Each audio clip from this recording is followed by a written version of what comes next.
প্রাণপ্রিয় ভিউয়ার্স, আসসালামু আলাইকুম ওয়া রাহমাতুল্লাহি ওয়া বারাকাতুহু। দেশে বিদেশে থেকে যারা দেখতেছেন এবং পরবর্তীতে দেখবেন, দুর্নীতির বিপক্ষের লোক যারা এবং অন্যায় অত্যাচারের বিরুদ্ধে যারা রুখে দাঁড়ান, সব সময় দেশপ্রেমিক যারা, দেশ দুহিরিহি মানে এই যে দেশ প্রেমিকের শপথ পরে পোশাক পরে যারা দেশের কলঙ্ক হয়ে দাঁড়ায়, তারা ব্যতীত সবাইকে জানাই অন্তরের অন্তঃস্থল থেকে প্রাণ ঢালা অভিনন্দন ও শুভেচ্ছা। আসসালামু আলাইকুম ওয়া রাহমাতুল্লাহি ওয়া বারাকাতুহু। আমি আগে লাইভে আসছিলাম বাংলাদেশ দুর্নীতি প্রতিরোধ পরিষদের পেজ থেকে। আপনারা অনেক রাত্র হয়ে গেছে, এখন সবাইকে ক্ষমা সুন্দর দৃষ্টিতে দেখার জন্য অনুরোধ জানাচ্ছি। এখন বিষয় হলো, আগে যে লাইভটি সম্পূর্ণ করা যায়নি, যে অংশগুলো বাকি রয়েছিল, এই অংশগুলো এখন লাইভের মাধ্যমে আপনাদেরকে জানানোর জন্য এবং বাংলাদেশ পুলিশ বাহিনীর সর্বোচ্চ স্থান আইজিপি মহোদয় এবং স্বরাষ্ট্র উপদেষ্টা স্বরাষ্ট্র মন্ত্রণালয় এর অধীনস্থ যারা এবং দেশের যত মন্ত্রণালয় আছেন, মাননীয় বর্তমান সরকারের উপদেষ্টা ডক্টর মোহাম্মদ ইউনূস সাহেব সহ সবাইকে জানানোর জন্য দেশে বিদেশে আবারও লাইভে আসলাম। আপনারা আগের লাইভটি যেভাবে মনোযোগ দিয়ে শুনেছেন, এখন দয়া করে শুনবেন এবং ভুল ত্রুটি ক্ষমা সুন্দর দৃষ্টিতে দেখবেন। আবারও বলতেছি, ভুল ত্রুটি হবে না ইনশাল্লাহ। এভিডেন্স, অপুরন্ত এভিডেন্স আমার কাছে আছে। এই যে সার্কেল ওসমানীনগর, বালাগঞ্জ এবং বিশ্বনাথের, আগের বার শ্রেষ্ঠ সার্কেল সিলেট রেঞ্জের হয়ে গেছে, হয়ে দামাচাপা ওই যে দুর্নীতিবাজ চক্ররা চতুর্দিকে ক্ষমতায় ছিল, এখন তোরা পলাতক। এখন কিভাবে হলো? এই দুর্নীতিবাজের বিরুদ্ধে স্বরাষ্ট্র মন্ত্রণালয় থেকে সুরক্ষা বিভাগ বিভিন্ন সেক্টরে দরখাস্ত, পিটিশন, অভিযোগনামা জমা হয়েছে। এই আশরাফুজ্জামান পিপিএম এর বিরুদ্ধে আপনারা কি যাচাই বাছাই করে দেন নাই? কিসের বিনিময় দেওয়া হয়েছে? প্রয়োজনে আমাকে গ্রেপ্তার করেন, আমাকে ফাঁসির দড়িতে ঝুলান, সত্যটা আমি বলেই যাব। আপনারা ওই দুর্নীতিবাজের কারণে আমার মতন অসংখ্য মানুষ নির্যাতিত হয়েছে এবং বর্তমানে হচ্ছে। আর কিছু বেলজ্জ লোকরা আছে, এখন ওকে দেখছি অভিনন্দন জানাচ্ছে যে ও দ্বিতীয়বার হওয়ায়। এই বেলজ্জ লোকদের মধ্যে অনেককেই ও ষড়যন্ত্র করে কারাগারে ঢুকিয়েছে। ও বড় লোক দেখলেই, লন্ডনে দেখলেই ওদের সাথে আত্মীয় স্বজন মানে খাতিরত্ব করতে চায় করে।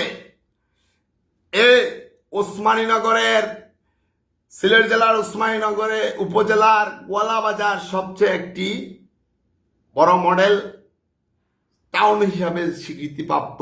ওই বাজারের একজন পুরান ব্যবসায়ীর ছেলে এখন ব্যবসায়ীর দায়িত্ব নিয়েছে।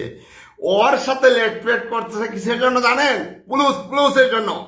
ও বিভিন্ন কারে সিস্টেমে টাকা গায়। এই যে জয়নালে ওর ওই যে ক্যাপশনে ওর ছবি লাগাইছি, ওই জয়নালের মাধ্যমে জয়নাল দে এখন সিস্টেমে সে সেকেলের তো বড় বাবারা এখন ক্ষমতায় নাই।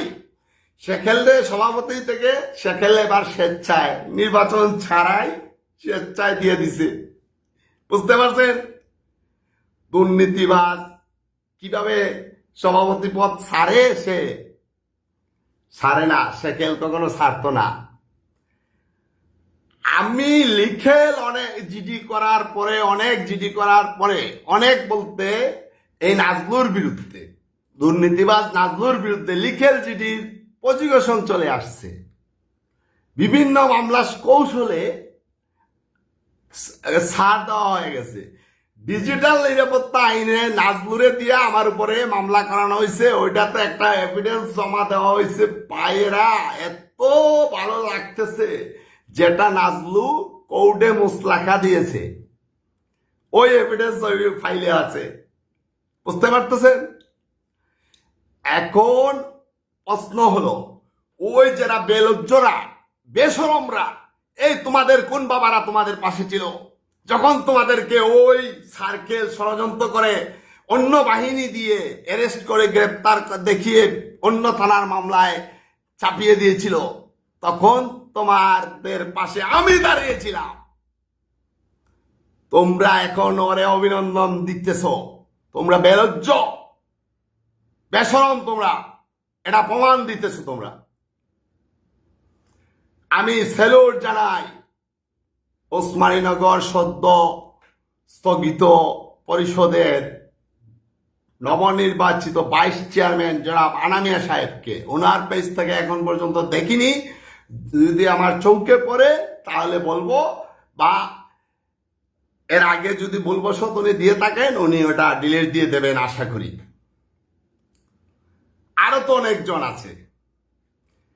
নাজলুকে অ্যারেস্ট করে না, অস্ত্র ব্যবসায়ী টাঙ্গিদার, এই পাম্পে জালিয়াতি করে দখল করছে। ওই যে আরেক তার পাম্পের মালিক একজন সেনাবাহিনীর কর্মকর্তা ছিলেন, ওনার ছেলের কাছ থেকে তাজপুর অস্ত্রের মুখে জিম্মি করে ও লোককে সিলেটে হোটেলে আটকে রেখে জায়গা রেজিস্ট্রি করে নেয়। ওই নাজলু থানা খুলে ফেলেছিল প্রভাতী ফিলিং স্টেশনে, ওকে অ্যারেস্ট করা হয় না। দুঃখের সাথে বলতেছি, যে নির্দেশদাতা সাবেক সিলেট 2 আসনের সফল সংসদ সদস্য, এখন পর্যন্ত সন্ধান পাওয়া যাচ্ছে না। যিনি সংসদ সদস্য না হলেও অনেক সময় ওনার পরিচয়ে অনেক সিলেটি লোক মানে অনেক ধরনের ষড়যন্ত্র থেকে বেঁচে এসেছেন ঢাকা থেকে। সেই সাবেক এমপি জনাব এমিলিয়াস আলী সাহেবের ওয়াইফ গলাবাজারে গেছেন, ওখানে গাড়িতে হামলা করা হয়েছে। হামলার প্রধান নেতৃত্বে যিনি ছিলেন নির্দেশদাতা, আপনারা বলতে পারেন যে এটাতে আম্বিয়া সাহেব প্রধান নেতৃত্বে ছিলেন। প্রধান নেতৃত্বে আম্বিয়া সাহেব ছিলেন না। আম্বিয়া সাহেব আর নাজলু তখন আম্বিয়া সাহেবকে আব্বা আব্বা ডাকিয়া ফুসকানি দিছে, আর ওই নির্দেশ নাজলু দিছে। নাজলুরে আসামি না দিয়া যে যারা ওই মামলা করাইছেন এরা কারা এবল বুঝেন। আমি একটা বক্তৃতায় শুনেছি, এই ইলিয়াস আলী সাহেবের ওয়াইফ বলেছেন যে যারা ছিলেন না, যারা আপনারা ওই সভা সমাবেশ করেন নাই, জেল জুলুম কাটেন নাই, আপনারা করেন থাকেন, কিন্তু সামনের সারিতে আসবেন না। সামনের সারিতেই তো এরা। এখন বলতেছি, প্রশ্ন করতেছি, প্রশ্ন গ্রেপ্তারের জন্য প্রস্তুত আপনারা যারা এই শ্রেষ্ঠ সিলেট রেঞ্জের সার্কেল নির্বাচিত করেছেন, ওইটা অবিলম্বে ফেরত নেন। আপনারা জানেন না বিদায় দিয়েছেন, আর ওকে ক্লোজ করে উসমানীনগর বালাগঞ্জ বিশ্বনাথে সৎ একজন লোক দেন, সাথে সাথে উসমানীনগরের ওসির ব্যবস্থা নেন। বিশ্বনাথে যদি এরকম থাকে, যে থানায় এরকম থাকবে এই থানায় ব্যবস্থা নেন মাননীয় স্বরাষ্ট্রমন্ত্রী মহোদয়, এবং প্রধান উপদেষ্টা মহোদয় জনাব ডক্টর ইউনূস সাহেব, আপনার প্রতি সদয় প্রার্থনা করতেছি, আপনি একটু সুদৃষ্টি দেন। এই বলে বিদায় নিচ্ছি। রাত্রে অনেক মানুষের কষ্ট হচ্ছে, আমি এই কষ্ট দিতে চাই না। লাইভ হবে, সত্য নিয়ে হবে, সত্যের পক্ষে থাকবো, সত্যের পক্ষে মরবো, সত্যের পক্ষে জেল জুলুম হইলা সব কিছু কাটতে বাধ্য 100%।